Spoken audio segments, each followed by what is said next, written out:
They seek him with their whole heart.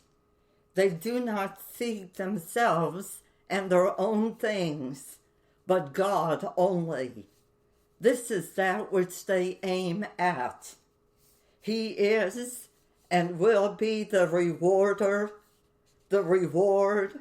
of all those who thus seek him diligently.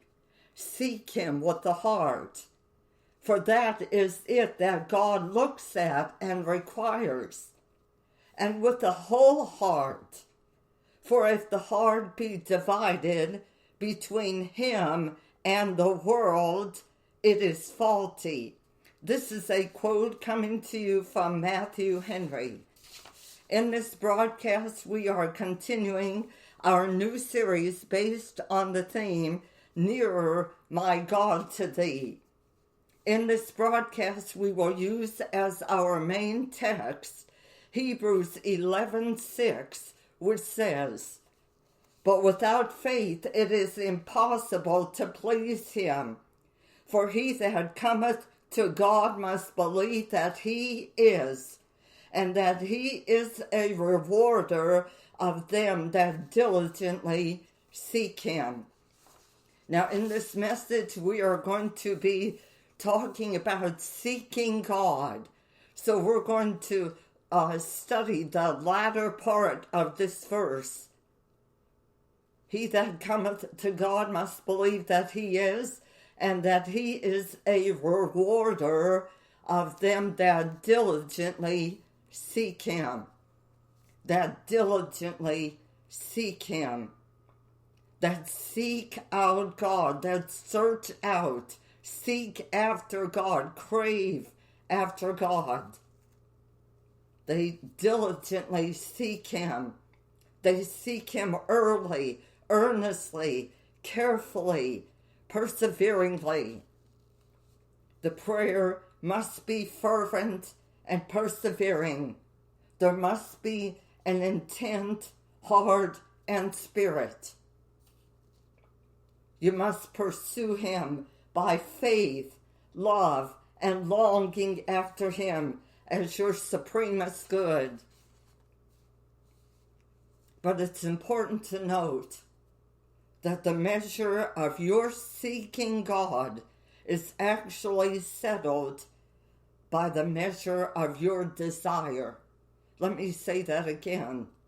The measure of your seeking is actually settled by the measure of your desire. You seek what you desire. Half-hearted seeking finds nothing. Now, I would like to share an illustration with you. We could probably all relate to this, where maybe your mother or father told you as a child to go find something for them. And you came back and you said, "I can't find it." And your mother or father said, "You really weren't looking." You see, that child was maybe occupied with something, a game or a toy or some activity, and really didn't want to go looking. But he wanted to be obedient to his mother and father, so he said, "Okay, I'll go look." But he came back and said, "I can't find it." And the mother or father said, "Yeah, you really weren't looking. That's why you couldn't find it." And this is true about a great many of Christians today. There's half and half desire. There's one eye turned on the world, and the other eye is lifted up now and then to heaven. And it doesn't bring you much. It may bring you a little, but not the fullness of the blessing. Alexander McLaren said this, "Brethren, we call ourselves Christians. Let us be honest with ourselves and rigid in the investigation of the thoughts of our own hearts. Is there a wish for God there? Is there an aching void in his absence? Or do we shovel cartloads of earthly rubbish into our hearts and thus dull desires that can be satisfied only with him? Then he went on to say, we seek what we desire, but too many of us do not wish God and would not know what to do with him if we had him, and would be very much embarrassed if it were possible for the full blessings which come along with him to be entrusted to our slack hands and unloving hearts. Then William Burkitt said this, that the whole issue of our finding God when we seek him depends upon our diligently seeking of him. He is a rewarder of them, of all and only them that diligently seek him. Okay, so we saw Hebrews 11:6 told us that if you're going to find God, you have to diligently seek him. Then we go over to Psalm 119, verse 2. And the psalmist said, blessed are they that keep his testimonies and that seek him with the whole heart. That seek him. This is the sacred quest. But we have to ask ourselves, what does it mean to seek God? What does it entail? It means seeking his gracious presence, his favor, his fullness, seeking him, seeking his truth. Seeking after God signifies a desire to commune with him more closely, to follow him more fully, to enter into a more perfect union with his mind and will, and also to promote his glory. To seek him is to know more of him, to seek a knowledge of him with a desire for conformity to his will. It means to have a single eye to God as your chief good and highest end in all that you do. Blessed are they that keep his testimonies and that seek him with the whole heart. This is going along with seeking him diligently, seeking him with the whole heart.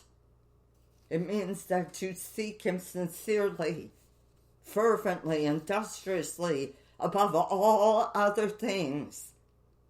You seek him not hypocritically and lukewarmly, but with all your powers and energies of soul. You seek him supremely above every other object. You seek him immediately without delay or procrastination. You seek him earnestly with zealous and undivided hearts.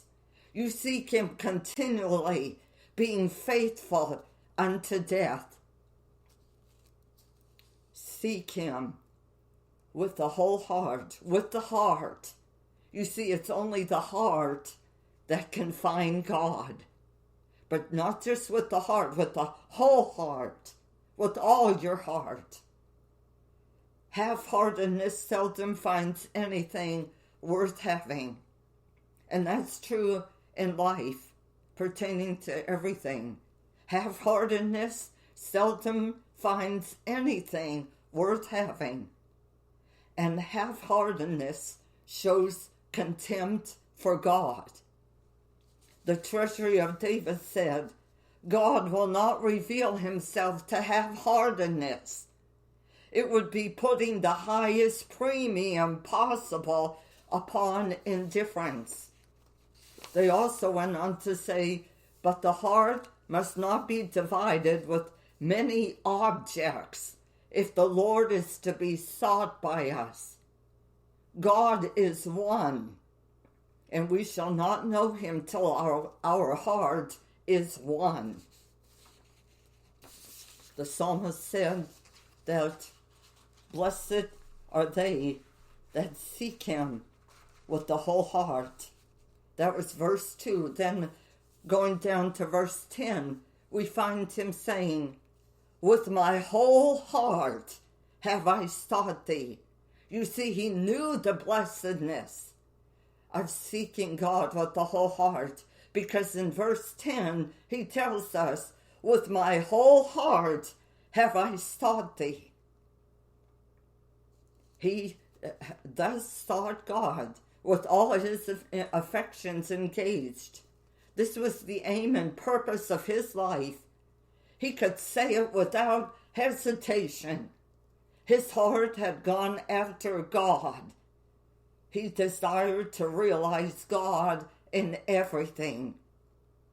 He was able to say it without hesitation, with my whole heart have I sought thee. The sad thing about it is that very few are able to say with the psalmist that they sought God with their whole heart. Every Christian ought to be able to say this, but how few can really do it. The preacher's homiletic commentary said, men sometimes profess to seek God when they are but seeking their own interests.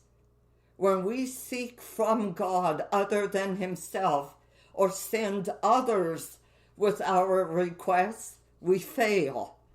We cannot find God by proxy. Other people can't do your seeking for you.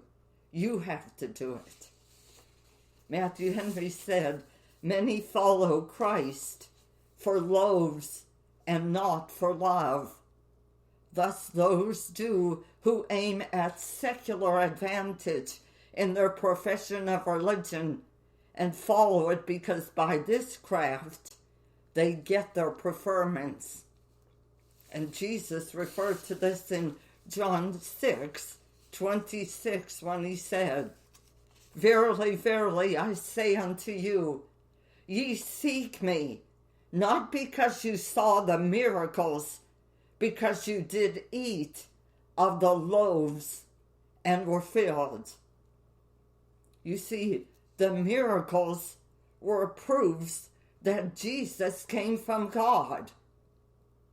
And to seek him because they had seen the miracles and were convinced by them that he was the Messiah was the proper thing to do. But to follow him simply because their wants were supplied, that was mere selfishness of a gross kind. Many seek Jesus from no better motive than this. They suppose it will add to their earthly happiness. They seek Jesus merely for temporal or secular advantage. They seek him not because of his teaching, but because of his provision. Not for love, but for loaves. Let me ask you today, are you seeking God? How are you seeking him? Are you diligently seeking him? Are you seeking him with your heart, with your whole heart? Or is your heart divided between the world and heaven? Can you say with the psalmist, with my whole heart have I sought thee? Or are you like those who profess to seek God, but actually you are seeking your own interests? You are following Christ for the loaves and not for love. Our time is up for today's broadcast, but I encourage you, stay tuned for our next teaching as we continue our study of the theme, Nearer, My God to Thee. This is Connie Giordano with Walking in Truth Ministry, praying that you will walk in the truth every day of your life. In Jesus' name, amen.